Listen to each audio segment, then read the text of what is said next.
part of this like sketch show called Big Girl's Blouse. Big Girl's Blouse. Yeah. Okay. And Big Girl's Blouse too is some like English like phrase for like English phrase for like kind of like go get your big girl's blouse on. Like don't be such a wuss. Go get your big boy pants, like that Yep, kind of idea. exactly. I get it. Exactly. Big girl blouse.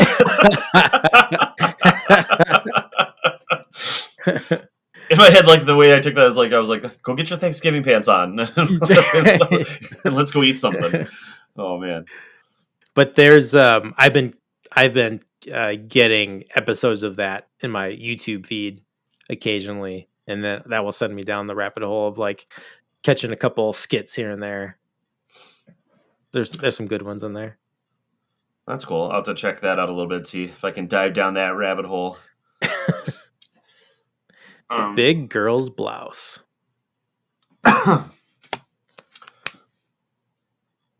We're waiting for Jamie. I know. That's why I'm like, I don't want to dive in, because I'd rather wait for Jamie. I know we are just living in it's Jamie's world. We're just playing in it, right? I mean, let's just paint a little word picture for everybody.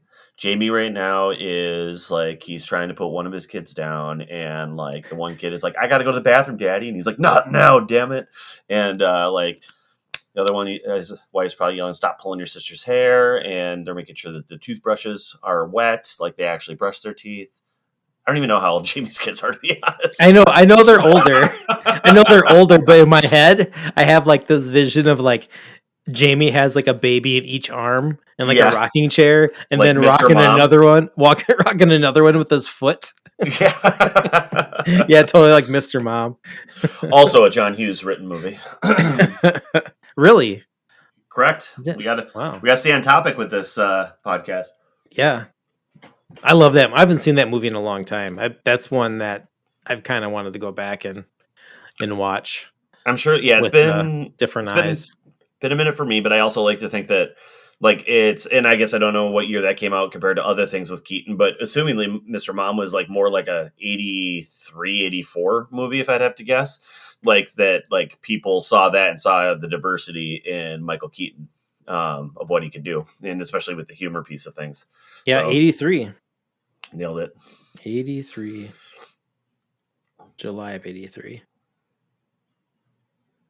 I like I can't think of her name. The one who plays the mom in Mr. Mom. She's in Tootsie. Can't think of her name. She's in Young Frankenstein. Oh, yes. She was in a lot of 80s movies, I feel like. Who was that? Laura, no. Terry Garr. Terry Garr. That's it. Nailed it. I also love watching, especially and we won't go too deep into it, but this movie and or watching 80s movies in general more recently, and you see, or even 90s movies for that matter, but you're just seeing people that weren't really anybody maybe then, but now you recognize them from something now, and even if it was just they starred in this TV show after that. That's, I don't know, that's always just been fun to spot out who made it, if you will, from being an extra. Yeah, for me it's Spader, and I just think of Boston Legal. Well, for sure. And and also the first thing I thought of was, there's Ultron. Right. Right. Man, that guy went on a journey.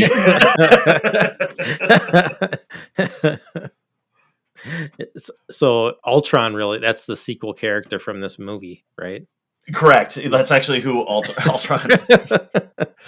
See, when Tony Stark created Ultron, he really had Spader's character in this in mind. Or actually, I guess Ultron did, because he's like, man, I really like this guy's swag and his voice, and I'm I'm gonna really just take this on. Yeah, that's the character that the AI chose to take on, was after a viewing of Pretty in Pink.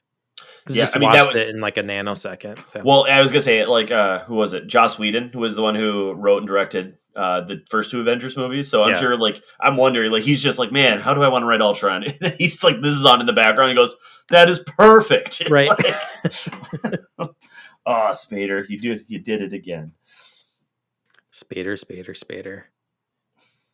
What's your have you followed Spader through his career? Like what Um, do you think of when you think of Spader? What's his full name? Spader. just James Spader. James Spader. Jimmy James Spader. James Muffin Top Spader. Like I have no idea Mu- what his middle name is. I'm sure it's not Muffin Top.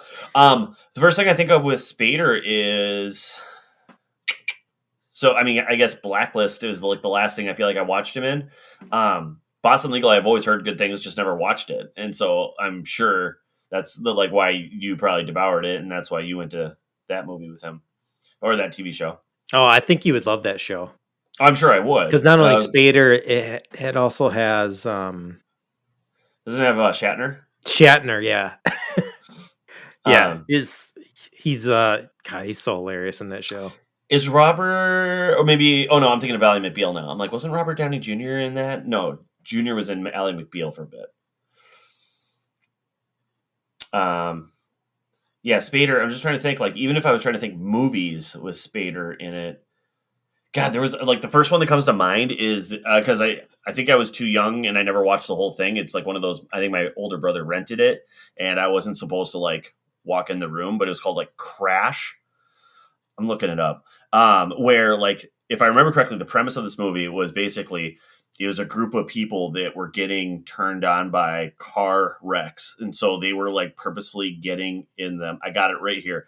After getting into a serious car accident, a TV director discovers an underground subculture of scared omnisexual car crash victims who use car accidents and the raw sexual energy they produced to try to rejuvenate his sex life with his wife.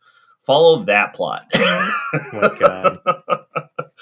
So yes, that like that's why I'm like, man, Spader. I just think I have the wrong impression of Spader because that's just instantly where I go to. Where again, like a movie I saw like parts of way too young, where I'm just like, oh, that's too weird. But I remember, but like I mean, the cast is great. It's got James Spader, Holly Hunter. It's got the guy that played Casey Jones in Ninja Turtles, Rosanna Who is that? Arquette. His real name Elias Cotis. I can't think of his name. I'm sending you him, but you'll recognize him. He's just in other stuff too. I love that character, Casey Jones. Dun, dun, dun, dun, dun. Elias Cotis. I can't join because I haven't signed out of your account yet, and you're hosting. Do we need to start over? 3, 2, 1. It just shows that's me. All right. Yep. We all have check marks. All right, Jamie. Amy. First cop duo that comes to mind that you are that you like. Go. Riggs and Murtaugh. I've never seen those movies though. That was a Explain. great, quick answer. That Lethal Weapon. Okay. I don't know. I was just trying to get something going. There's no rhyme or reason to it. I was hoping he was just going to be like, Rizzoli Niles, and then we all judged him for watching it for some reason. Great name, though. Dude, that was really quick, though. Wow. You would have... You still would have been waiting if you would have asked me that. Well, with you, I guess, yeah, in my head, I would have expected you to say something like, not Rick and Morty, but very cartoony detectives. Like, it would have been like, yeah, Velma and Daphne, maybe. That's a good one.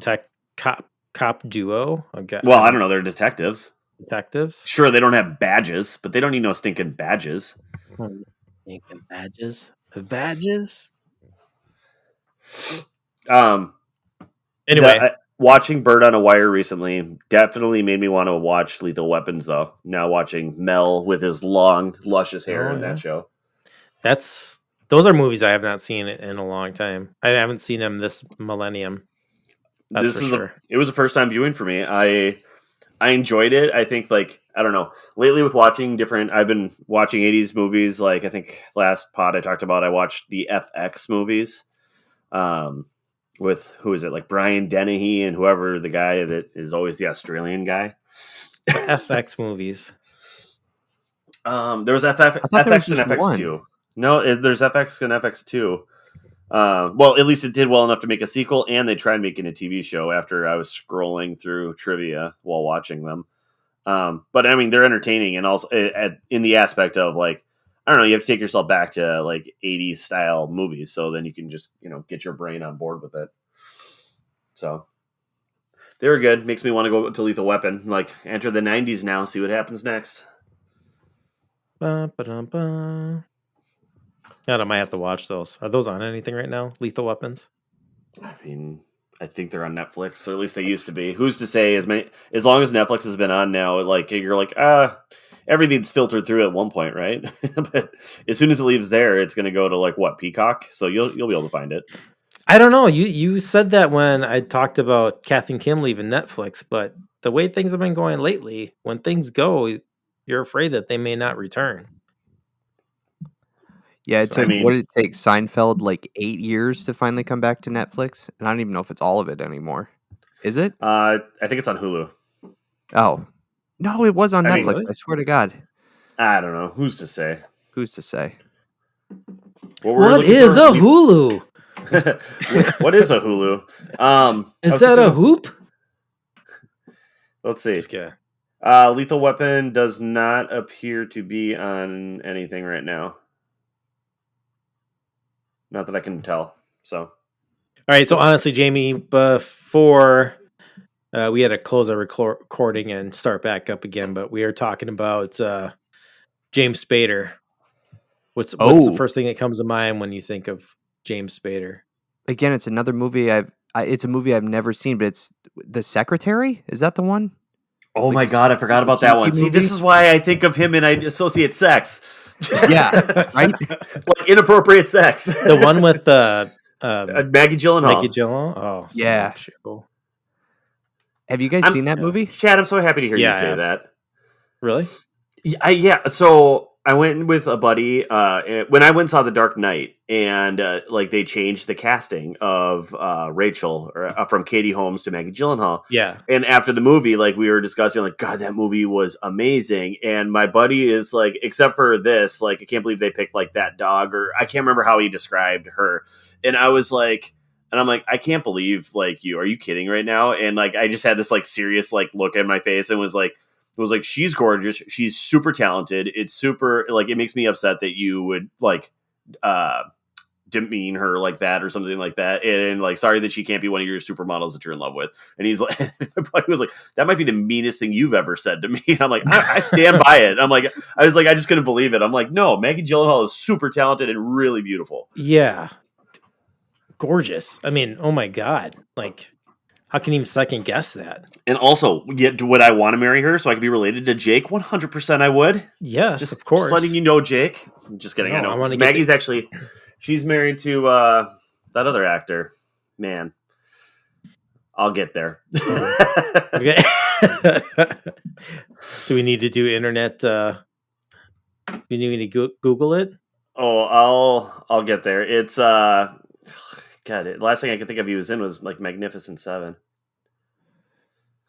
Yeah, Denzel. Be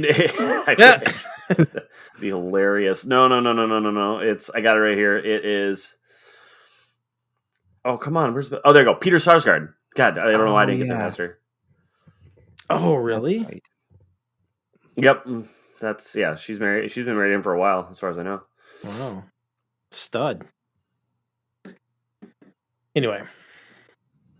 Cool. What else has been going on? Welcome to Movie Time Machine. This is episode 117. Movie of the week is going to be Pretty in Pink, kicking off February. Is this our first rom-com? Definitely not. We did really? Moonstruck. We did Moonstruck. Oh my God, Moonstruck. Hold on. No, a year ago we did Moonstruck because of Valentine's Day. Yes. Also, Jamie, it was your pick. That's right. Completely by accident. Just, it was one that needed to be watched in the canon of film. But this was Chad's pick. Chad's been trying to get us to watch this for, what was it, a year, James? Since Moonstruck. Yeah, exactly. We chose Moonstruck over Pretty in Pink. That's right. And I stand by Moonstruck. Cher was phenomenal in that movie. Oh, yeah. That movie was great. That was a good surprise. That's like a movie that was not what I thought it was. Well, and I feel like that was also a movie that, I think, was it all of our first times, too? Definitely for for me. Jamie. No, I It hadn't was seen it Oh, before. really? Uh-uh. Oh, okay. Yeah, I'd never Even seen it better. before. You never forget your first. No, Especially with Cher. Oh, especially with Cher. Whew, forget about it.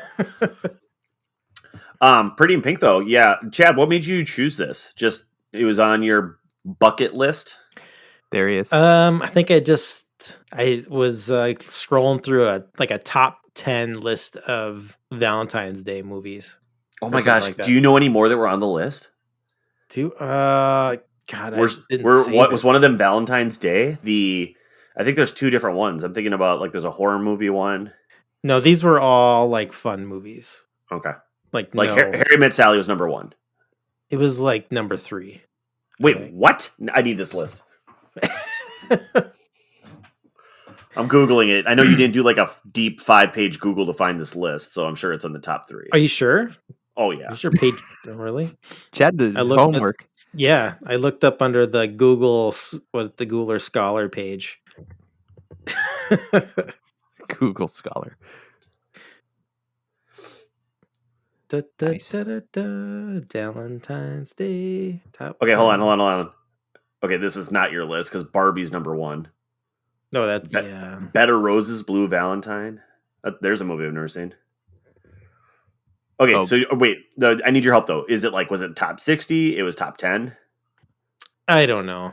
I honestly Chad, don't know. you just are ruining my day. And you know what? Is it It's the too 10 bad because best the day is almost Valentine's over. movies of all time? The first two things that pop up are top 60. That's a lot of rom-coms. Hold on. So, number 1, Your Place or Mine. There's no way. Number 2, this all has to be by Netflix. You People. Number 3, Notting Hill. 4, Valentine's Day. Remember, like, it was like probably from 2005 to 2015, any sort of holiday got made into a movie. Valentine's Day, New Year's Eve, Mother's Day, Arbor Day. What a time to live. And they were like always all-star casts that were like Love Actually. Princess Bride's number 5. I'll support that decision. Yeah, that's a good pick. True love. I gotta tell you, so we went to my wife's cousin's wedding, like way up in International Falls. I mean, this must have been like 5-6 years ago, maybe even longer. So the groom's first name was Uriah Carey, Shut up. and the priest or the person that was supposed to do the service like was sick, so they had like somebody filling in. And I'm sorry, this may sound mean, but this was so fucking funny because we were laughing so hard. The person that had to fill in had like a speech or like some hearing impairment. So when she talked, she had a speech impediment. So she would say "true love," and she would say instead of Uriah Carey, it came across. It sounded like she was saying Mariah Carey, and we just lost it. We just lost it every time she said "true love" and Mariah Carey. It was like Princess Bride and Princess Bride. Yeah. Marriage. Oh, that's pretty good. Oh, brutal. Oh man. Well, I guess speaking of Valentine's Day movies, I went to another flashback cinema last week, or I guess at the beginning of this week. Titanic is back in theaters. Oh, and nice. I don't think I've seen it since like '97. Still haven't like seen it in the theater, and I mean, it's cool, and also like I guess on the big screen and everything else, like you're just looking at the way we do or did things back then, like you're paying attention to like what is possibly CG for back then, and then also like what is like the practical effects and the modeling, because like we weren't totally confident with CG in '97. It was still fresh for us, so it was fun watching that aspect of things. It was also interesting while watching Pretty in Pink to notice that we didn't need to dive down to the Titanic. if you noticed on Ducky's bolo tie, the heart of the ocean was right there. They found it in a thrift store shop. Is this a piece of jewelry from the movie, Yeah, I think so. from Titanic? Oh, yes, Chad. Yes. Okay. It's the main reason they're going to Titanic is fun, but mainly the guys in the beginning are treasure hunters trying to find this heart of the ocean diamond. Oh, okay. So, yeah, but otherwise, it was great watching it in the theater. And also Kate Winslet is like, oof, my God, she's super talented. I was gonna say she's just beautiful. Like she just looks flawless on in Titanic on the big screen, and then also in general, like just her acting skills are just par none. So she's great. It made me want to go home and watch or rewatch Mayor of Easton if you haven't seen that, or Easttown. Murder Dirter. Yeah, Murder Dirter. Forgot about that.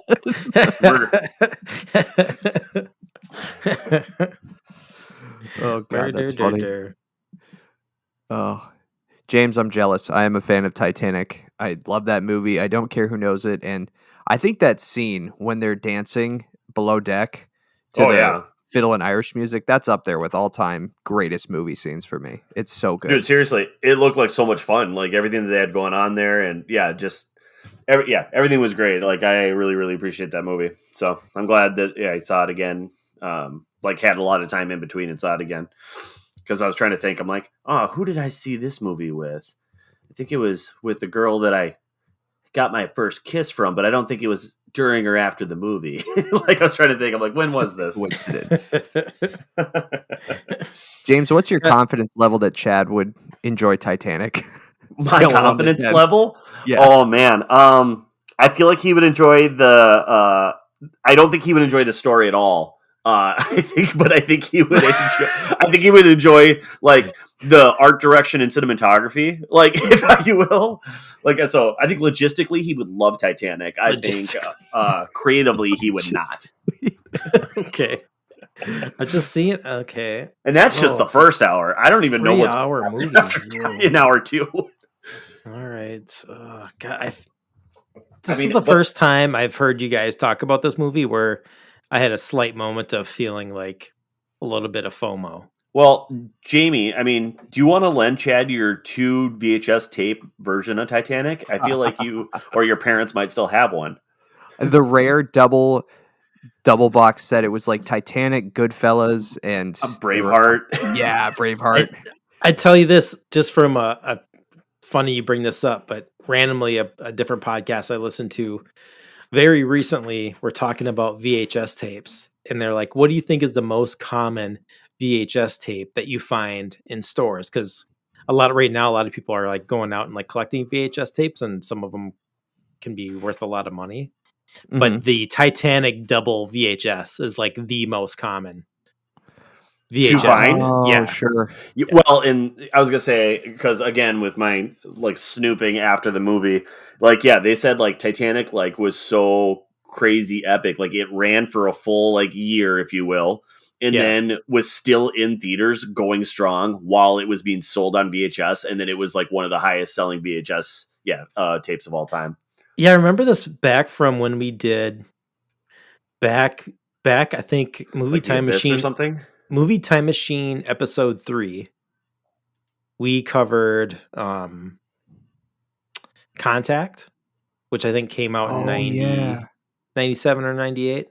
Because like then Titanic was like the best selling film of when it came out, but it came out like the last week of December. Mm-hmm. And then it was like the highest grossing film for the following year whenever it came out. But that sounds right for how James Cameron usually runs things. I mean, Avatar was the same thing. Exactly, came out December. Yeah. Yeah, it was the top movie in 97 and 98. That's right, because everyone went to see it like 5 times, if not more. But talking about double VHS, right? You said I don't think Goodfellas was. I think Goodfellas was a single. Casino was a double VHS. Okay. Braveheart was a double.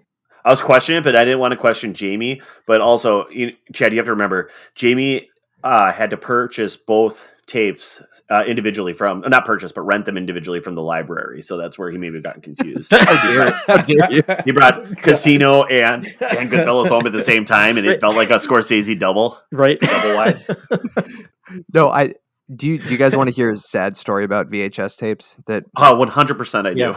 Relates to our conversation from this morning about Star Wars? So we had, and I remember so clearly, do you remember the Star Wars trilogy set that they released where it was like Star Wars has got the blue font with Vader on the front. Vader, yeah. Empire's purple with the Stormtrooper, and Jedi's got that like crimson with Yoda on it. And we had the three, watched them all the time as a kid. And my dad, he was a teacher, so he would bring, random movies into class for his lessons. And, I don't know what he would teach, but I just remember one day, like, Empire went to work with him, and like it took a long time to come home, and I would bug him like, dad, where's Empire? Dad, oh yeah, it's at work, and fast forward, there's no good way to end this story other than that, like, we have Star Wars A New Hope, and I have no idea where Jedi and Empire are. So to this day, and it's only painful because we were talking about the extended editions, or the, what do you call them? Special editions. Special editions. Yeah. So like I had in my hands, right, the pure original Star Wars, and now I just have one of the three. So come on, Dad. I still have like the box set. So it was like it was before the special edition where they did like, it was the like remasters. The OG posters. Were they DVDs? No, they were VHS. It was like a 3. Oh, with the gold font thing? Well, gold was like standard edition, and like the silver was the widescreen. Yeah. But that was before. Then a year later, the special editions came out in the theater, I think, or something like that. And then those came out like a year later, like the special edition tapes. But I have like the first round when they did like the remastered THX VHS versions. So you didn't see like the cutouts around the TIE fighters and everything, and like the space fight scenes, that like when I clean that up. And then I still have like the original CBS video VHS of Empire and Jedi, which those cases are pretty beat up because I think I must have watched like each one of those movies at least 100 times, because like I was watching those sometimes like twice a day. Damn, you can't ever get rid of those, Chad. No. I still have. I have a box. I have like a Stearite, like Rubbermaid box or whatever, full of VHS tapes. Half of them are like old bootlegs from like the early 90s of like bootleg Nirvana shows. Sweet. And then it's like a bunch of random stuff, like some old Godzilla VHS, some Robotech, Macross. What a time to be alive. Anime, like where like Star Wars, like in the span of like, let's say 20 years, like went from like it was getting the OG ones released on VHS because like the home video was like a new thing. So like getting it re-released in that aspect of things. Then all of a sudden we tried to come up with something new. So it was on Laserdisc. I mean, probably on beta before that. So we're just reprinting Star Wars. Then we decided to put it back in theaters right before we did these special editions. And then we put those on VHS right before DVD and HD DVD, then Blu-ray. Like, I'm just like, how many versions does, like, I'm sure there's definitely somebody, like several people's homes where they have all the versions of this because it's like, no, this is the newest one. They cleaned it up again. Like, well, they kept on adding stuff to them. They did it again on like the Blu-rays after the prequels were done because they swapped out Anakin at the end of Jedi. Oh, that's right. I saw that on Disney Plus. That was the first time I'd seen that. Yeah, disturbing. Just leave it alone. There's something about being an artist, like when you could just like leave something alone. Well, it's like it was like that other thing I sent you guys today where John Williams' son, the lead singer of Toto, helped him create the music for Jabba's Palace, and then they changed it or whatever. And like for the special editions, oh man, just like you said, ruining childhoods. Like you're just all ready, and then as soon as that like a different song came on, you're like, what? Yeah, I love that jam. Oh my god, yeah. The Snice Noodle Band. I had those toys, like the piano dude, the singer, and like the guy with the sax. Yeah. Yeah. And now on the special edition we have is like the female alien singer with the big lips. It's like Oh my god, it's so bad. Oh, that's right. Oh, this is where the first idea or saying of the phrase "you're ruining my childhood" probably came up.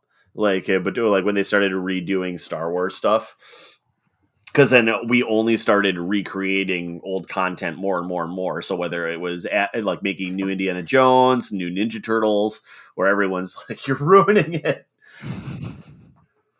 God, I don't know.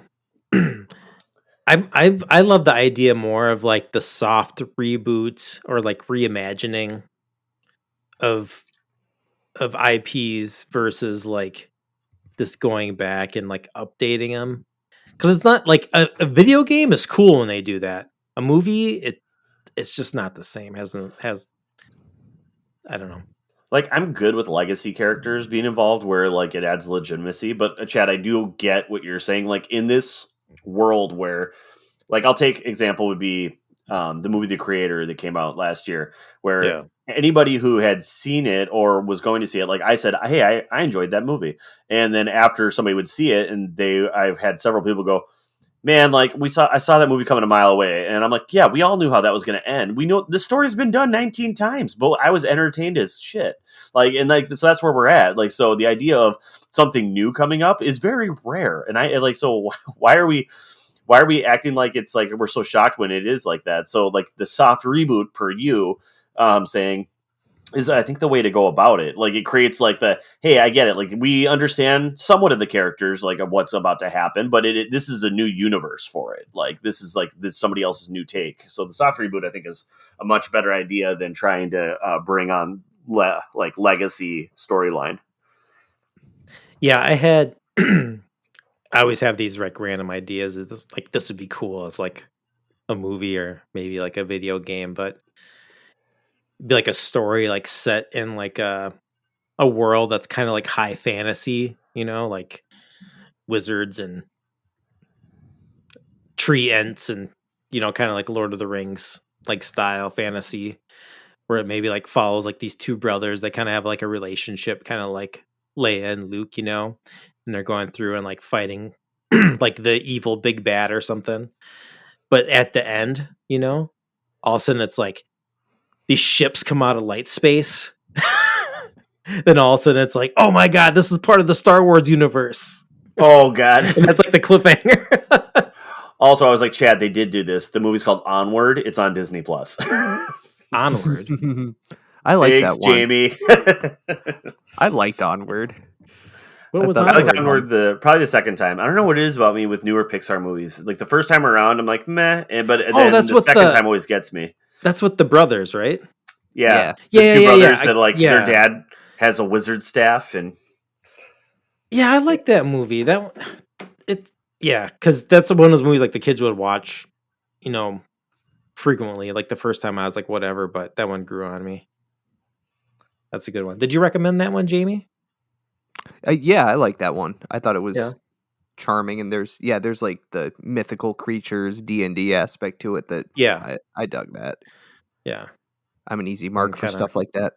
Yeah, I don't know. Anything with dads like just kind of tears me apart towards the end there. But man, we got sidetracked really quick here. Welcome to Movie Time Machine. It's a conversational podcast. Well, actually, we didn't get sidetracked. We talked about VHSs, which this movie originally came out on. Film. Yeah, so this movie came out in 1986. Pretty in Pink.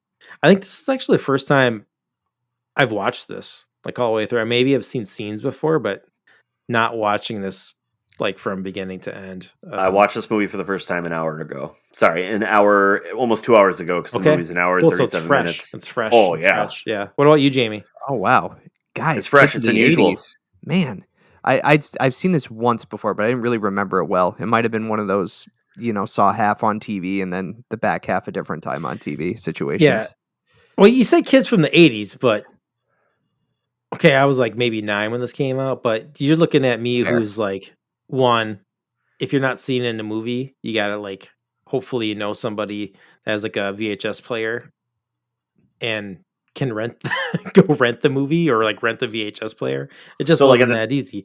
So at I the was like, time, the VHS players were like kind of like the kid the one kid in the neighborhood who had Nintendo, and then everyone was friends with that exactly, kid. I exactly, get you. I exactly. get you. Or like Fair. the summer when I would spend 2 weeks, at my grandma's while my cousin was here from like California, like we just would do nothing but sit and watch movies, and like you just would kind of get whatever it was on Cinemax or HBO. So, I mean, I got my fill with my Top Gun, Predator, Terminators, stuff like that. But yeah, Nice. missed out on a lot of these John Hughes films. My buddy's dad, I don't know how the topic came up, but probably discussing, multi-pack VHS tapes like Titanic and Goodfellas. And he was talking about how like when him and his wife like went on like one of their first dates or like, or early into dating, like a date night idea that he had was like they rented the VHS player from like Blockbuster or wherever they were, and then rented the movie because like nobody, like very rare that people own their own because they were so expensive. I'm like, wait, you had to rent the VHS player? I'm like, God, that's wild. Like it never did even occur to me. I remember that. For our younger listeners, that was the way it was with consoles too. Like you had to rent the Nintendo 64 from Blockbuster Right. with Right. the For like a game you birthday wanted. party, you rented it in like Yeah, free games for like a 2-day weekend. those were the days. Those were the days. Man, so what did you guys think seeing this for the first time? It's Uh, sorry, I had to like plug in quick. My PC was gonna die. I just want to say you guys are talking about like renting VHS players and everything. Do you remember what the old ones were like? I mean, Jamie, you weren't even born yet, but and I don't you even mean where you remember how pushed them old. down from the top? Yeah, and they were just like massive. They were massive and loud. Oh, like everything was like, well, and also like, wasn't like as simple as like, hey, I'm gonna fast forward in minutes. It was like in hours. It wasn't it like I'm gonna fast forward in like milliseconds or kilometers. Like, do you remember that? Like, it had like a Yes. 6 to 8 number Yes. dial, and there was Yes. no rhyme or reason to it. At least as a kid. No. And like when you did want to fast forward or rewind, it would like completely shut down, and then it would like warm up. It'd be like it was going to go into light speed. Yeah, and for those listeners who don't know what we're talking about, Jamie, can you explain what tracking was and what it was for? Oh God, I don't think I can. I actually don't think I can. Like, I don't know. The best thing I can think about is tracking would be if you use the tape so often it became thin and therefore like paper like, so it crinkled. Tracking, I think, maybe tightened or loosened it so it didn't, it wasn't fuzzy on the screen or had a split screen. I don't even know why we had tracking, but it worked. Yeah, I think it's a combination, like something to do with like the tape speed or like the tape head or something. It was like fine tuning. Like, Yeah, I mean, fine tuning is the way to put it. Like, yeah, and I just don't know how, like, from being everything inside this compact tape and assuming you're not pulling it out like you were trying to ruin the film inside. Like, I don't know, but I guess that's another thing is like that often happened enough with some of those VHS players where you would eject and the tape was still stuck inside. So I guess that's probably why tracking exists. please be Oh man. kind. Rewind. So we were talking, Chad, when you were just pulling back up, like, hey, so what did you think of Pretty in Pink? And I'm thinking, Chad, let's go to you first. The lover of all things rom-com and 80s. What do you got for us? And Pink. I loved it because there's some things that stuck out to me that made me a little nostalgic. Like And all the wardrobes? not the wardrobes. I mean, we could talk about that in a little bit, but I would love to. this is the thing. Well, for one, like I wasn't. I mean, I was still like in grade school, right, at this time, so probably like fourth grade ish. right? I would say. But yeah, it's one of those things like not everybody. It's like the scenes in this movie are like the one lunch scene. It's like everybody didn't dress like this kind of thing, like everybody didn't like dress the same kind of thing. But no, like just like the record store stuff made me a little nostalgic. Just being able to have that place to go and like look at music, look for new music, be friends with like the shop owner kind of thing. That relationship made me a little nostalgic. Um, what else? Annie Potts made me nostalgic as Janine in Ghostbusters. Oh, I was gonna say, is that Yeah. Janine in Ghostbusters? Oh Yeah. man, I never realized how attracted I was to her until this movie. Oh yeah. Oh yeah. And just like I don't know, she has like that, punk rock new wave look too. Like looks like completely different, like almost in every scene that she's in. So For I really sure. like Well, that. as like an actress, she reminded me kind of like Jeff Goldblum, like where everything seemed really effortless to like all of her script and tone and how she did Yeah. things. Like it just Yeah. seemed like she belonged. Yeah, absolutely. And then just the like the romantic just like the stuff with like Ducky just kind of hopelessly in love with somebody that just doesn't want to doesn't feel the same about him, and then like the kind of like the class division, right? Like you don't want to you don't want somebody to give you a ride home or drop you off at home because you're kind of embarrassed of where you live versus like kind of where they're from. So I don't know, all that kind of dynamic stuff just kind of popped out and I loved. But I also loved I felt confused at times of like, wait. These are high school kids, right? Okay. And Yeah. they're going to a club, which is the bouncer's Dice Man, and he goes by the Dice Man in this movie. Um, so this must be around the time when I wanted to look it up, forgot, but I could probably still do it. It's the time when he was really big. I feel like this is maybe when he was starting to really become like the big famous Andrew Dice Clay, his peak in comedy back in the 80s. But yeah, then like they're sitting in the bar. I'm like, wait, who are these people? Like they are high school students, right? Like it kind of like gave off of like a college movie vibe in some of those bar scenes. But yeah, overall, I loved it. I also love how it ended too. Like it's just like whatever they kind of make up. They're like, okay, I love you, you love me. Like we'll kiss in the dark, and that was like the end of the movie. Loved it. Chad, I do have a question, and I don't know if you remember, maybe you're too young for this, but like, would you say over the course of the next 5 years leading up to you being 9 years old, when you were like, just starting high school, was smoking in the men's or women's restroom like still as big of a deal as it seemed like in this movie where nobody gave a shit? I don't. This just. I remember like school bus stories. Like when the high school kids got on, like they were they were smoking. They were smoking in the school.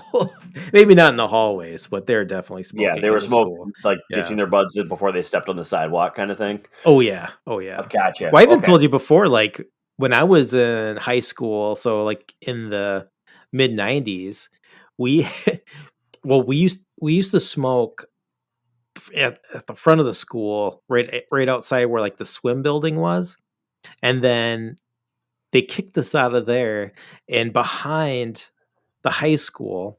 Well, behind the high school was like a technical college, and in between they had like these like temporary buildings that the high school would share with the technical college. So like the high school would use them during the day and then technical college in the evenings.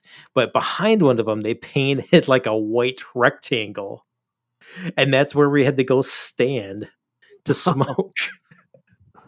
Oh god. So it was like our smoking area, which I mean, it seems absurd, but yeah, go back there and smoke, play some hacky stack or killer koosh. So, Killer Kush. the koosh ball. Oh yeah. So yes, the first time me watching this movie ever, and I would like to think, not I'd like to think I am, a lover of John Hughes movies. But that being said, it took me about a half hour into this movie to realize, oh, this is not 16 Candles. Because I haven't seen either I haven't seen 16 Candles or Pretty in Pink. And I kept on thinking, I'm like, where's the jock guy? Where's the guy that plays like Long Duck Dong and like Oh yeah. all these things that like I know from other movies or other people seeing it, and I was like watching, and I'm like, oh my god, I forgot there's another Hughes movie with Molly Ringwald that like might be similar. I don't know, because it definitely didn't seem. I don't know. It wasn't what I was expecting, and so I'd say I gotta be honest. This is probably my least favorite John Hughes movie. Um, I don't know if I caught it too late and I didn't catch it. Like if I watched this like when I was growing up, if it'd be different, but I just truly don't think it would be because I feel like watching Hughes movies today or of either ones I watched growing up or even new ones. So when I watched Planes, Trains, and Automobiles, like I loved it. I laughed a lot. I think Uncle Buck lands every time still, and I think like Uncle Buck still has that high school feel of like. I think that this would have been Molly Ringwald's group if she was like hanging out with all these like guys in their big trench coats and hats and Uncle Buck. But instead there was just like a portion of that because there was, the rich kids and then the not so rich kids here. So, and I thought that the way she treated Ducky, and I mean, Ducky's a lot, but it also seemed like she was just undermining him. I didn't really get that they were best friends. Like now the connection at the very end of the movie, like when he showed up for her and she's like realizing like, hey, I'm a jerk. Like I should have like been a part of this. I don't know. Like, and I guess it's hard to say because when he's devoting his love to her and she doesn't feel that way, like, it's like, what are you going to do? But like, I'm glad they ended up like, getting together at the end in that aspect of things. Also, I saw that there was like two different endings, and test audiences hated the one where Ducky and her got together. I'm so happy we didn't get that ending. But Chad, to your point, I didn't like this ending. I didn't like that. It was like she like all of a sudden she goes back to this guy like that. Like what? I don't know. It just seems very very unbelievable. Like with how they were written, like with his rich life and her like life and what they're going to do next. And like he was like, no, I can't be like I kind of can't be with you because I'm rich or whatever was going on. Yeah, that's what it kind of makes it like a anti John Hughes film in that Right. regard, right? Because it's usually like I feel like it's always like the little man, like trying to like trying to get your way in the world, and it's always getting you down, right? For sure. Or it's just like the odd person, I guess, is usually like the winner, like, or the focal, like, doesn't like the jocks can be there. They can be part of the story too, but like they usually aren't like, like the whole aspect at the end. It's just like, no, the people that are in your group end up being the people at the end of the movie. So I don't know. I didn't like that. I kind of wish that it would have ended very soon for Molly Ringwald's character. I wish it would have ended like that, like it did for Ducky. Like Ducky just pans over, he sees Buffy the Vampire Slayer, and he's like, yeah, she's checking me out. And then he does a full look at the camera, which I think was the only time that happened in the movie. Oh yeah, you're right. And broke the wall. But like, I think that like if they would have like hugged, like, God, I'm so happy you're here. Thank you for being there for me. I was kind of like I overreacted or I was a jerk, whatever. However that needed to happen. Maybe there was no apology. Just like, yep, we're friends still. Like, let's do this. Let's go to prom. And then they both pan and they see two other high school seniors or wherever checking them out, and they both kind of look at each other and go, hell yeah, and then they just move on to prom. Like I feel like she didn't need to end up with the rich kid or anything like that. So I don't know. I'm happy we watched this movie because I definitely haven't seen it before, so I have fresh opinions. And even as I'm talking out loud or listening to Chad's opinion, I'm like, okay, I get it, and I want to listen to it. Maybe I'll take another viewing, but I still stand by right now. This is definitely not my favorite John Hughes movie, which could be a fun topic of what your guys' favorite John Hughes movie is. And you have to leave out Home Alone unless you're Chad, who's never seen Home Alone. No, I've seen Home Alone a lot. Dang it. Why did I feel like, didn't we just talk about this? Maybe it was Casey? Maybe it just wasn't your favorite holiday movie. I think because I said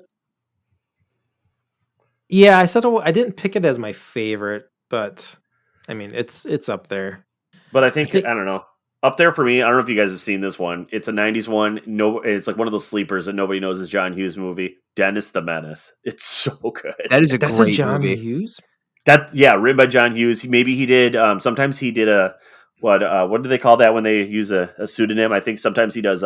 He did Edmond Dantes from For Beethoven. Beethoven, like for the Count of Monte Cristo. So yeah, but Dennis the Menace is written by John Hughes, and like I think that movie is just delightful.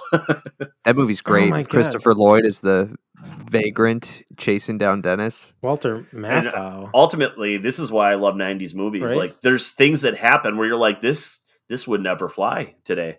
Like this just doesn't work. God, that's a great I know. call. I was just looking it up here, and like the other movie that popped up was Little Rascals, which I love that movie too. Oh, that movie's good. Yeah, that's a good one. Kids love that. It's a good family film. It's good. It's good. It's unusual. Unusual. Yes. That's unusual. That's interesting. That's unusual. That's interesting. It's a Kath and Kim shout out, Jamie. Okay, I was. Yeah, I wouldn't say. I I wasn't wouldn't say jump like. in there. Yeah, yeah. As far as like, yeah, this isn't like up there amongst my top like John Hughes films. But yeah, you talk about Uncle Buck, man. That's like, I love that movie. I love John Candy. I just remember that like one of my favorite lines for that movie is like, I can circumcise a fly with my knife or something like that. With his hatchet. With his hatchet, yes. He's like, I can circumcise a fly. Because isn't like the girl's boyfriend named like Fly Bug. or some Bug? Yeah. His name's Bug. He's like, Bug? Fly? Whoa. All right. Jamie, what are your thoughts? So once again, I don't know how this keeps happening, but I'm kind of splitting the difference between you guys. So James, you do need to watch this again. Give it some time because I was exactly where you were at. I got this confused with 16 Candles because I'd seen The Breakfast Club over and over again, and you know all the other John Hughes movies, but this one and 16 Candles I always mixed up. And this is an interesting one because I think girls love Pretty in Pink. Like I do think there's a serious like gender split when it comes to this movie in particular. You know, I don't know that guys like hate it or whatever. I just think they might be more indifferent but it just seems to be a favorite among, you know, women anecdotally. Anyway, but I loved it this time, man. It was so good. Like John Cryer, who can be kind of annoying for me, like 2.5 Men and stuff, you know, not my favorite stuff, but he is so good in this, man. He is just out of control. Yeah, I second that. He crushes this role. Yeah. Unbelievable. Like when he's lip syncing to the Otis Redding song, I was dying. Oh, great scene. Can we talk about like, did anybody else think like they were gonna let that happen for like 45 seconds, and then next thing you know, you're like, man, are they going the whole song? Like it was far too long, but was great the whole time. Yeah, I love that scene. Yeah. It was like a Family Guy joke. Like, how long are they going to let this go? Right. Like chicken comes through the window. But no, I liked it a lot more this second time. Just all the acting is so good. Like, I think this is like Molly Ringwald. It's like her third or her fourth big movie, and you can see why. I mean, like she's in The Breakfast Club, but you look at her and you're like, man, I just want to see like a movie centered around her. And in this was the first time where I was really just kind of drawn to her and what she was doing. I was like, God, she is gorgeous. I can see why she kind of ran the 80s, right? Oh, yeah. And so, yeah, all that was working. Her dad's great, Harry Dean Stanton. Oh, man. Yeah, so good. He's a force. Love that guy. I know. And, yeah, and like Blaine's perfect, right? I thought I was going to hate that because he's, you know, charming and you kind of want to hate him and he almost loses you, but then, you know, brings you back at the end. Like, I never doubted you. I just didn't believe in me or whatever. It's like, okay, well done, John Hughes. That is a good line. Yeah. Question, now that you mentioned it, Blaine, when Ducky's like, what is he, an appliance? What is that? Was there a Blaine appliances? I don't know what that is. Like Frigidaire? Blaine, like Dane or Higher. I guess I'm not familiar with that appliance brand. I don't know. Yeah. It made me laugh, whatever it was. Yeah. It was good. It was a good line. How many did you just want to punch Steph McKee, James Spader in this movie? Oh, he's the Oh, worst. just a big douche. Him and Yeah. his what was his like sport coat like Well, like his the Miami open Vice his sports code. Yeah. and like yeah his button down. I mean like dude like is this? I was like, does this guy even go to this high school? Like, Well, in the beginning of the movie, that's what I thought too. I thought for sure he was playing the not so sly, but Days of Confused Matthew McConaughey, like where oh he's like, yeah, "That's what I love about these high school girls, man." Like I'm like, I what is get this guy older. doing here? And then yeah, to find out he was an actual student actually threw me off a little bit. I was not expecting that with his character. What I did like, or what I was reading in the trivia stuff, was that he went to the audition to be Blaine, or at least that's what John Hughs and the director thought. But like he walked in and like full blown knowing he wanted to be the other guy, and so he just like smoked through the audition and like was just a complete a-hole and like left. And they were like, "God, what the fuck was Spader thinking?" And then realized, oh yeah, we'll cast him as that guy. Oh, funny. I thought I read Oh, that that's he funny. was like didn't like the fact that he was like the more of like the bad guy. Oh in man, this am I movie. mixing up my trivia? It's very possible, but you know what, Maybe. Chad? I'm the encyclopedia. You are not. That's right. Okay. That's right. I'm just Encyclopedia kidding. of movie knowledge. And joining me today is James and Jamie. I'm your host, Chad. Well done.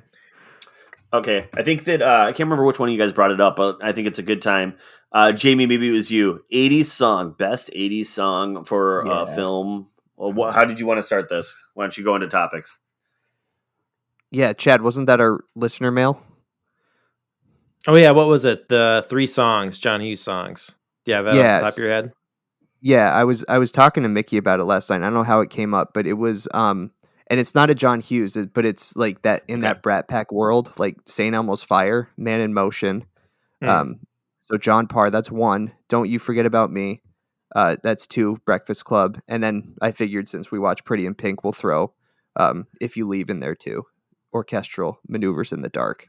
So Yeah, I got what do you between guys those think? 3. I mean, those are great 80s songs, but Mhm. I'm going to go with this one, the If You Leave. That's probably my favorite. Oh really? Also, because I think without seeing this movie, like that song makes me think of The Girl Next Door because it's in that movie too towards the end of it. Ooh, Wait, really? alright. With Emil Yeah. Hirsch? That one? Yeah, that's what like. That's why I know this song and like before this movie. Oh, all right. Oh, wow. I have to rewatch What are your that. thoughts, Jamie? I thought it was going to be Don't You Forget About Me by a mile, just because that's my favorite movie out of the 3 is The Breakfast Club. But the more I listen to St. Elmo's Fire, I think that's what it is for me. There's just a lot going on to that song. It's very 80s. It's very earnest. I listened to that song probably 10 times between today and yesterday. So Yeah, I'm with you there. And this is because after you sent that, I made a quick music list, and I was listening through those songs, and I was like, "Oh, these are all really good." But what got me is that the "Don't You Forget About Me" and what's the other one? "Don't Leave," just "If You If You Leave." Leave. Yeah. Those kind of sound similar to me. You know, like they don't sound too different to me. And then like St. Elmo's Fire, like that is an 80s song. Like that that put me in the era, like listening to that. And yeah, I would say if I had to pick out of the 3, that one would be the best for me. Okay, well then I got a new 3 for 80s for you, Okay. which is the Sweet. best Kenny Loggins song from Oh a my movie. god. Oh, Is God. it I'm All Right from Caddyshack? Is it Footloose from Footloose? Or is it Danger Zone from Top Gun? So I have my answer. I don't have to think. So what happens is there's a handful of songs that I call them full volume car songs. And Oh, that's into the danger zone. We talked about this. We did. 100%. Yeah, it's Danger Zone because every time it comes on the radio, I crank it to 20. I just can't help myself. It's a gut reaction. I thought your car actually went to 21. These go to 11. Yeah, there we go. Thanks for hitting the reference. Like I love that like you're in the car on a road trip and then you like are flipping through like playlists you made and you have the full car volume playlist. And Mickey's just like, oh God, no, we have a 3-hour drive. We can't do this the whole way. Kids need to sleep. Oh man. And yes, Jamie, I've said it before, I think on this pod, but Danger Zone was like the number one song I would request at Skateville. So I could rollerblade really fast in a circle. Oh, that's a great call. Man, the roller rink thing, that's like something I missed, man. Like that was not something I did not participate in the roller rink, man. Too busy smoking in the triangle. No, I just I was not cool enough to even get invited to go. I had no idea. It was like the place to go. So I ended up going to the pool hall. Aw. That's great though. Yeah. You had your own like Color of Money style situation going on here. Yeah. I love it. Yeah, go to the pool hall and watch somebody play the taxi driver pinball game and Bubble Bobble. Yeah. Oh, smoke cigarettes. You can buy cigarettes when you're like sweet. 14 from the pool hall guy owner. You just buy them and go smoke them in the back of the pool hall. And it was awesome. It was what's that? Oh no, you keep going. I want to hear more about the pool hall. Oh no, it was just like this long, narrow, like building, and just go smoke in the back. Buy them from Doug or Bob, whatever the owner's name was. Oh, see, like, and I would like to think that, like, at that time, still they probably had vending machines, like at the bowling alley, like the old school bowling alleys, where you could just put your money in and pull the tab towards you, and it would drop cigarettes. Yeah. Yeah. Those things, those machines never carded you. So, but I think they always had those machines like behind, like you have to be 21 years of age to step back here. So, like, by the booths or something. Right. Yeah, you'd have to be quick, huh? Anyway, before we get too sidetracked, though, for me, out of these three songs, it would be the Danger Zone song. Like, yeah, I'm with you there with you guys. That's a banger of a track. But I always liked the Caddyshack.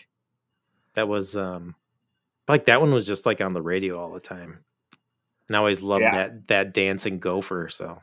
Yeah. I'd say both songs when they would come on radio just put you in a happier mood. Yep. So way to go, Kenny Loggins. Yeah, that's a good question. There's no real wrong answer. There's no real wrong answer. Hey, did you guys know that there was a Chinatown in Chicago? Okay, I was going to bring this up. Thank you for bringing it up. Are we positive that this movie took place in like Shermer, Illinois, like the rest of John Hughs movies? Because I think this movie took place like in LA. It takes place in a suburb of Chicago, but it was all filmed in LA. Oh, well, in the John Hughs universe, anything can happen. But yeah, so I got it was like a Chicago suburb. But then there's that part where Ducky, I'm doing finger quotes, Ducky is riding this bike. Just like the random scene, he's like riding like a BMX bike. And he's just like doing all these crazy tricks, bopping a wheelie. Right. And then he's like ends up, but he rides through like he takes a ride into Chinatown. Yeah, then he like rides it like a surfboard. Okay, I was actually gonna. So that's some trivia I didn't come across. I was kind of curious when I saw him doing that. I'm like, man, do we think that was just John Cryer like doing like, hey, I can do this, so I'm going to? I mean, I would like to think yes. Definitely not John Cryer. No, I don't think so. No. I mean, he did that wheelie for a really long time, and I was just super impressed. Right. No, not looking at the camera. I was doing the same thing, Chad. Like, yep, there's the double. But yeah, anyway, I had to look that up. I was like, is there a Chinatown in Chicago? And there is. I had no idea. Okay. Had no idea. We actually, every time that we go on a road trip, we drive on the part of the freeway that goes right past that area. And I just had never noticed. So, Oh, yeah. Now you know. The more you know. Dun, the dun, more you know. Have you dun. guys ever spent time in Chicago? Just like a weekend or longer? Yeah, I mean, it's been a long time, but I spent like a week there. Yeah, my Like grandparents lived in like a suburb of Chicago. Yeah, I didn't feel like people dressed as crazy as these movies, but no. No. No, no, that's right. It's one of those cities that, um, it's got to be the New York of the Midwest, right? Like I just remember thinking one thing about Chicago and then being there and being awake at 3 a.m. and the city is still awake and there's places open Yeah. for food and stuff. And Yeah. it was just the coolest thing. It was so much fun. And yeah, completely changed my expectation or my impression of Yeah, Chicago. I always forget how big Chicago is until we like drive through there. Just like, wow, this is I've never been to New York City, but I always imagine like, oh, this is Chicago is huge because isn't like Chicago like the second or third largest city in the I think US? so. Yeah, I think it's the Yeah. third largest. I think so. Isn't that like where like the mafia was like, we gotta get out of New York, and they're like, we're going Midwest, we're gonna take over Chicago. Chicago. Chicago. Also, every time you said Chicago, does anybody watch New Girl? Yeah. Chicago, like Sears All I could think Tower. about was Nick Miller's character when he's like trying to be somebody. He's like, "Hey, I'm Julius Peppercorn. I'm from Chicago. Thin crust pizza? No, thank you. I'm from Chicago." Like, oh, it's so good. Oh man, I love that show. That was so good. That was a So great like show. the last season and a half kind of fell apart, but that's okay. I always said, Um, but what were you gonna say? no, sorry. No, you first. You first. What about New Uh, Girl? I forgot. I lost my train of I thought. think so. People like so like you would think, at least I would, that this movie written by John Hughes was probably, I think Jamie, you said it to your point, a movie focused about around Molly Ringwald as an actress, as a character, and so you'd think it'd be written around her, which maybe it was later, but there's still people that like had tried out or were considered for the role of Andy. So like Lori Loughlin, Diane Lane, Sarah Jessica Parker, Brooke Shields, Jennifer Beals, Tatum O'Neal, like who didn't, Jodie Foster, like it's just all like kind of crazy, like that. I'm like, no, it's John Hughes movie. It needs to be Yeah. Molly Ringwald, right? I don't know. You're right. That's a good call because that was something I must have just made up in my head. Like it felt like he made the movie for her, but I saw that too. They auditioned a ton of different people, so probably But not. also like knowing, like not knowing John, but like if John had all these different projects in his head, like him, like they cast, like, nope, we're gonna do it Molly with Molly, and then like him rewriting it around her, like that's not hard to think. Like it seemed like John Hughes pumped out movies as fast as Stephen King pumped out novels in the 80s. He did, dude. He would like write a movie in a weekend. It's I know, it's wild. just so crazy. And also And on a typewriter, my God. I know. Well, when I think, like you said, James, that's all those actresses are super famous now, but I don't think at the time any of them were more famous than she was, right? Like she had to be. Was she the A1 for teen movies I at mean, least? for teen movies in the 80s, absolutely. Like they probably, and I guess I got to look up the years, but like you'd think if they had on the poster John Hughes and Molly Ringwald, like you're going to sell some tickets. I would Because assume Breakfast so Club, I think, too. came out beforehand, right? Yeah, Maybe Yeah, even 16 Candles might have even came out beforehand. I believe yeah, so. it did. Is there any other faces that you recognized in this movie in the background besides Christy Swanson, the OG Buffy the Vampire Slayer? Did No, I you did not catch notice that. one of the mean rich girlfriends, Gina Gershon? No, All right, never mind. who was that one? Well, come on, you brought it up. You better. Yeah, That was it. That's I was That's just seeing it? it. Like that was the main one that I recognized. I didn't recognize. I didn't recognize anybody else. But we never brought this up. like you meeting Ducky on screen for the first time as a character, and one of the first comments out of his mouth is, "Hey girls, there's a great possibility I can both make you impregnated by the end of the weekend." Yes, yes. Thank you. I did not wanted to suspect bring that where his up. character. Oh my god! I didn't like when I got that. I'm like, okay, I like where this character's going. Kind of Right. like this is wild. But then he didn't stay on that path like the whole time. Where he was just this witty guy and didn't care the whole No, time. it's like he stole one of Spader's lines. For sure. Or like he was like channeling what Spader was thinking. Yeah, or like, yeah, I mean, that's actually, that would have been a great way to put it, is like if Molly called him out going, "What the hell was that?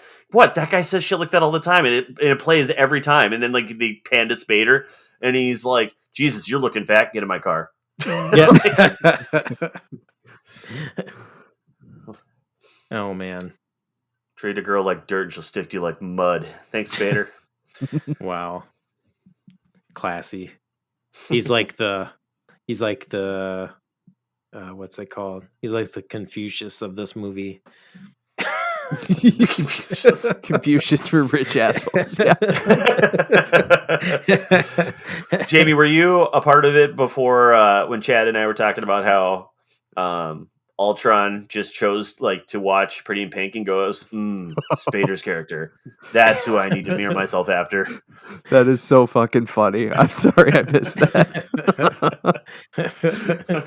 Hey, did you get a chance to listen to last episode to catch up on what were we talking about? We told you had to catch up on it. Oh, it was like the first 20 minutes. Yeah. I can't even remember anymore. No. We're not going to talk about it anymore. Nope. Oh no, not yet. It's in my queue. I will though, I promise. Hey, guys, did you know that this was the third consecutive movie now we watched with some sort of hacking in it? Oh, Yeah. Okay. Thank you for mentioning that too. And I'm so mad that Casey hasn't been a part of any of these, but I was just curious. I'm like, hold on. In this situation, would that be realistic? All of a sudden he's just shooting over pictures and then having a text column to the right? That seems like highly intricate. That would have taken like 5 days for that picture. I know. That's what I was thinking. Like it does, like all of a sudden it does like a handspring over to the right side of the screen now and shows his picture. Yeah. Oh my god! It would have been more realistic if it did like the old printer. The printer Xerox with like the paper, the old computer paper. Where you had to rip off the edges. Oh yeah, God, man, that seems aggressive, but also like at the time, like I'm sure like showing anything like really cool on a computer like that was like really fancy. Also, probably cost a buttload of money to do just that one scene from somebody that could write some code. Oh, that was definitely like not even like a real computer like image. It was something that they edited, like superimposed onto the screen. Yeah. Oh, yeah, absolutely. Gosh, what else? There was a scene similar to that from like another 80s movie that involved like computers and like not Weird Science, but computers doing something that you absolutely could not do probably for the next 20 years after that scene was made. Damn. Anyway. I was gonna say, John Hughs, man, like Ferris Bueller's Day Off, like he's hacking computers again. That Matthew Broderick, he really just knows how to change his high school grades. Oh yeah, right. Damn. So much hacking and fake being sick through his synthesizer. In his room. Oh my god. Oh man. I wanted to ask you guys. I kind of brought up the nostalgia of the music store. Did you guys ever have like a music store that you went to like a lot? Like a smaller like local store where you knew the people that worked there, or like a music shop where you knew like had like a close like relationship or a good rapport with like the owner or anything like that. Kind of like how this movie is set up with Molly Ringwald and for me it would have Annie been Potts. not a music shop. It was there was a comic book store in town, local, and like that was owned by the guy, and it was typical like movie or TV sitcom situation because I would follow I was a younger brother following my older brother into this place, and I was just like, come on, give me a quarter so I can play the Star Wars pinball machine. Come on, like, or whatever. Just like, and my brother's in there having like conversations with some of his friends from in there, and like I think to your point, Chad, I think I only got to know the owner because like I think they were tired. Like he saw I was bored of my brother reading comics or playing pinball, and I was just following him around and not doing anything. And so like I remember like he called me over one time and we played like paper football like on this table sweet. for like what felt like hours, and then I had like a blast, and like that's how I got to know that guy. He was just a chill guy, and like he didn't care if people came in and read stuff, and half the people that came in and read stuff were regulars and bot crap too. Yeah. But yeah, he called me over and saw that like I was like just like my mom or dad was like take your brother with you kind of situation, and he made it fun for me. So that was sweet. Right on. God, that's cool. What about you, Jamie? Is the shop still around, James? Oh yeah, I was going to ask you that. It is not. So at the time, I remember it was owned by two guys, like two friends owned it together. And then while my time of going with my brother, the one guy bought out the other guy. So then it was just owned by one of them. And then slowly but surely, comic book shops, really didn't last too long. I mean, a lot of them have come back in one way, shape, or form now. But yeah, it definitely didn't last. I'd say past me being, maybe 14 or 15 What years was it old. called? Comic Archives. Comic Where was it at? It was in Apple Valley. Apple Valley. It was where I was gonna say. Well, I mean, I don't know if describing where in Apple Valley would mean anything to you guys. No, it wouldn't. But I was gonna say but like the two places we go. Yeah, exactly. The two places we would go to would be Comic Archives or Schindler's in Burnsville, which was obviously I a used bigger to go one. there all the time. The And Schindler's. probably was like the first place where I think I saw like I'm all like, hey, comics. Why are these magazines covered? Oh, because there's naked ladies underneath the plastic. Yeah. Well, remember the Schindler's guy? Like that place went out of business because he was like a drug addict. Oh, really? Yeah, no. like my old buddy Dirty D that was in like that hip hop group with me.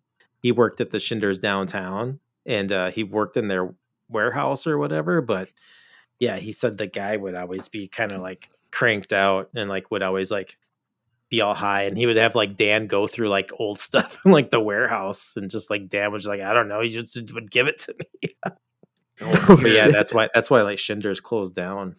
See, like as a kid, like I just assumed Schindler's was kind of like a Home Depot, but for that stuff, like or a Walgreens. Yeah, Like it was like I just assumed that there was a ton of Schindler's. Was there not? I think it was just the Burnsville one No. and Wow. the downtown Minneapolis one. I was off Hennepin. Yeah, Wow. good stuff. Good times. What about you, Jamie? Did you have like any kind of small town, or not small town necessarily, but small shop experience? Yeah. Music, comic books, music. Yeah, so I had my older cousin. I think in a previous episode years ago we talked about the punk scene and like how you kind of had like an ambassador, right, to Mhm, kind of yeah. bring you into that world. Yeah, and she was my Gatekeeper. yeah, she was my ambassador. She worked at Wax Trax Records, which is still there. It's in the Cap Hill neighborhood in Denver. It's been there since 1975. And yeah, like that's a place I wouldn't have entered myself if I didn't know her and she didn't, bring me in there. And yeah, those were the good old days. Just looking through music, and I remember, I think that's where I got my Bad Brains CD, and I think I bought an album. Has anyone ever heard of the rapper Cage? I think I got one of his albums that same Yeah, that trip. sounds really familiar. Cage. Yeah. Love Bad Brains though. Awesome. Rock for Light, Yeah. PMA.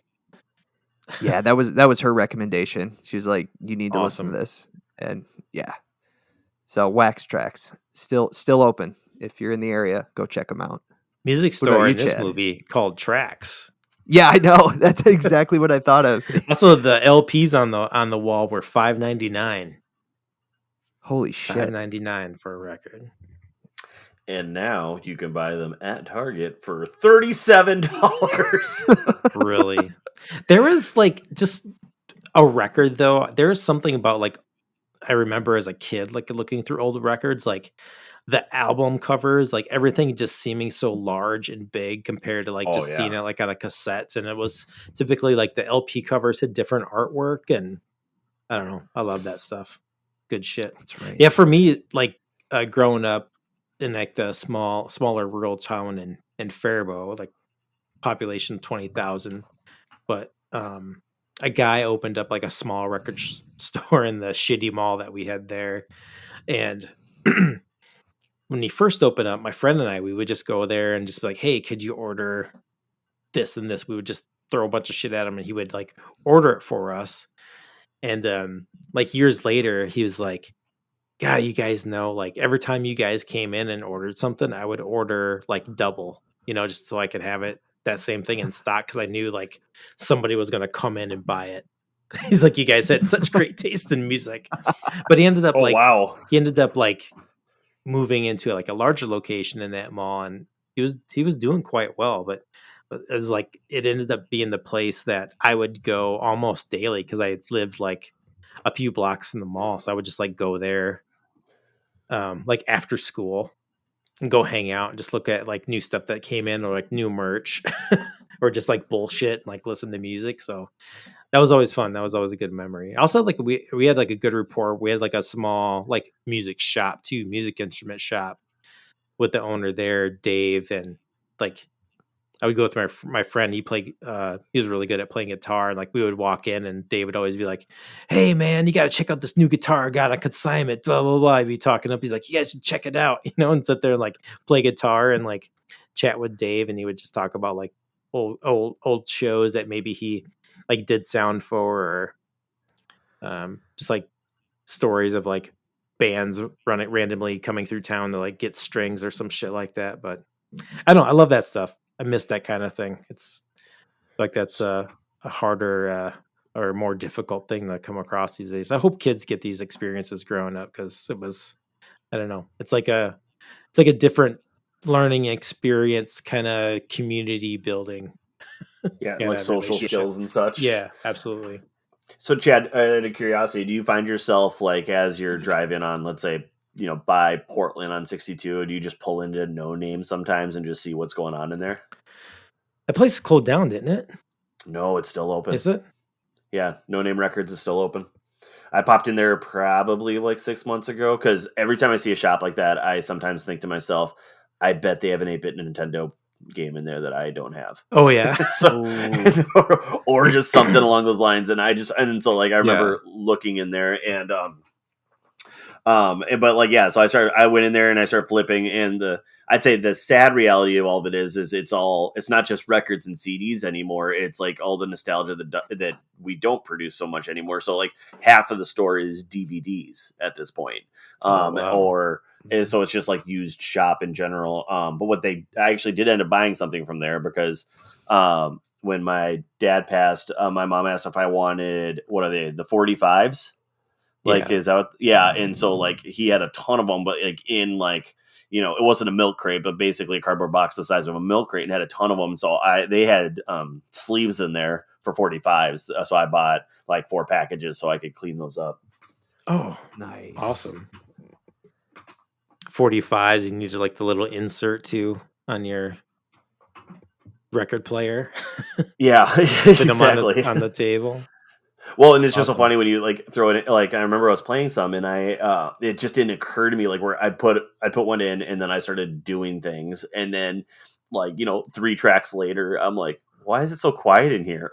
Oh, because this is they're all like singles. Like man, this would take a lot of work. Yeah. Like as you're playing, but assuming that you're bringing, I don't know, like a Trapper Keeper of 45s or whatever to a friend's house to just play some records, I'm sure it's just like That's where when you had guys would all the stack player though, yeah. which That's true.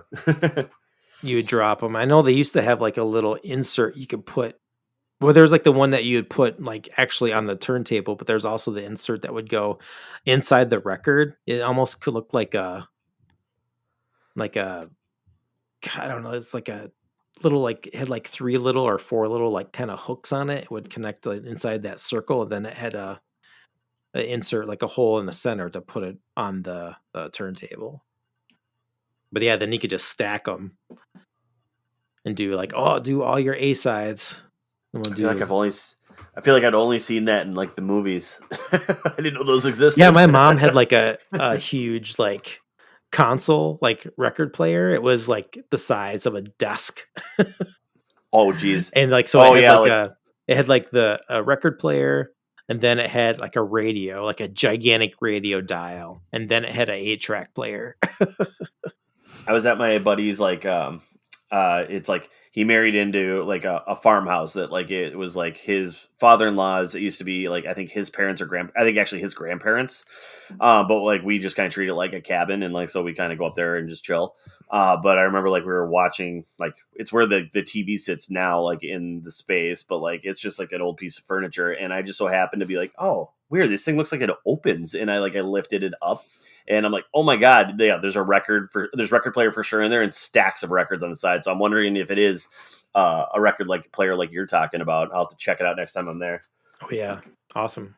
But like you're right, the whole thing, like the piece of furniture is easily like it's like the biggest dresser you've ever seen. Yeah, but it's only for a record. Well, I mean, it holds some stuff, but it's yeah. mainly a record player inside. It's crazy.